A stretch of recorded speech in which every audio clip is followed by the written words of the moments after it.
wabarakatuh.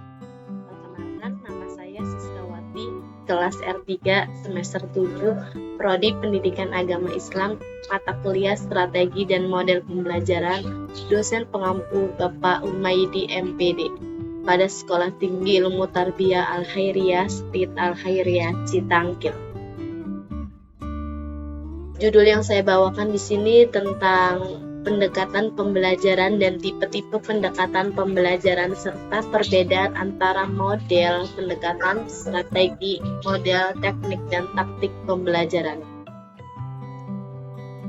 Untuk pendekatan pembelajaran dapat diartikan sebagai titik tolak atau sudut pandang kita terhadap proses pembelajaran yang dimana merujuk pada pandangan tentang terjadinya suatu proses yang sifatnya masih sangat umum. Di dalamnya mewadahi, menginspirasi, menguatkan, dan melatar metode pembelajaran dengan cakupan teoritis tertentu. Dilihat dari pendekatannya, pembelajaran terdapat dua jenis pendekatan. Yang pertama, pendekatan pembelajaran yang berorientasi atau berpusat pada siswa, student-centered approach. Yang kedua, pendekatan pembelajaran yang berorientasi atau berpusat pada guru, teacher-centered approach. Dan di sini ada beberapa tipe-tipe pendekatan pembelajaran, diantaranya yang pertama, pendekatan kontekstual, kedua, pendekatan konstruktivisme, yang ketiga, pendekatan deduktif, yang keempat, pendekatan induktif, yang kelima, pendekatan konsep. Mari kita simak satu persatu. Pertama, pendekatan kontekstual. Pendekatan kontekstual di sini adalah pendekatan yang membantu guru mengaitkan antara materi yang diajarkannya dengan situasi dunia nyata siswa dan mendorong siswa membuat antara pengetahuan yang dimilikinya dengan penerapannya dalam kehidupan mereka sebagai anggota keluarga dan masyarakat. Yang kedua, pendekatan konstruktivisme adalah pendekatan dalam pembelajaran yang lebih menekankan pada tingkat kreativitas siswa dalam menyalurkan ide-ide baru yang dapat diperlukan bagi pengembangan diri siswa yang didasarkan pada pengetahuan. Yang ketiga, pendekatan deduktif.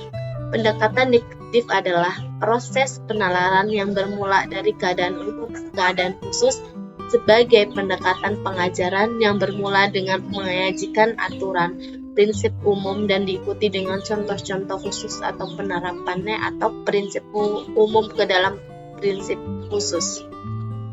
Yang keempat, pendekatan induktif. Pendekatan induktif di sini adalah proses penalaran yang bermula dari keadaan khusus menuju keadaan umum, menekankan pada pengamatan dahulu lalu menarik kesimpulan berdasarkan pengamatan tersebut.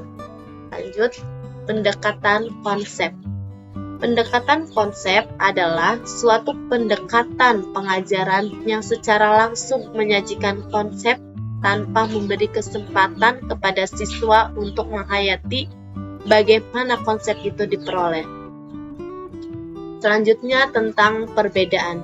Di sini yang pertama tentang model pembelajaran adalah bentuk pembelajaran yang bergambar dari awal sampai akhir yang disajikan secara khas oleh guru. Dengan kata lain, model pembelajaran merupakan bungkus atau bingkai dari penerapan suatu pendekatan, metode, dan teknik pembelajaran. Pendekatan pembelajaran adalah titik tolak atau sudut pandang kita terhadap proses pembelajaran yang merujuk pada pandangan tentang terjadinya suatu proses yang sifatnya masih sangat umum, di dalamnya mewadahi, menginspirasi, menguatkan, dan melatari metode pembelajaran dengan cakupan teoritis tertentu. Strategi pembelajaran adalah suatu kegiatan pembelajaran yang harus dikerjakan guru dan siswa agar tujuan pembelajaran yang dapat dicapai secara efektif dan efisien. Lanjut, metode pembelajaran adalah cara yang digunakan untuk mengimplementasikan rencana yang sudah disusun dalam bentuk kegiatan nyata dan praktis untuk mencapai tujuan pembelajaran. Ada beberapa bentuk metode pembelajaran untuk mengimplementasikan, diantaranya yaitu ceramah, demonstrasi, diskusi, simulasi, laboratorium, pengalaman lapangan, dan lain-lain. Lanjut, teknik pembelajaran adalah cara yang dilakukan seseorang dalam mengimplementasikan suatu metode secara spesifik. Misalkan penggunaan metode ceramah pada kelas dengan jumlah siswa yang relatif banyak. Membutuhkan teknik tersendiri, yaitu tentunya secara teknis akan berbeda dengan penggunaan metode ceramah pada kelas yang jumlahnya siswanya terbatas. Lanjut, taktik pembelajaran adalah seseorang dalam melaksanakan metode atau teknik pembelajaran tertentu yang sifatnya individual. Misalkan, terdapat dua orang yang sama-sama menggunakan metode ceramah, tetapi mungkin akan sangat berbeda dalam taktik yang digunakannya. Mungkin itu yang bisa saya sampaikan dalam video ini, kurang dan lebihnya mohon maaf. Wabillahi taufik wal hidayah. Wassalamualaikum warahmatullahi wabarakatuh.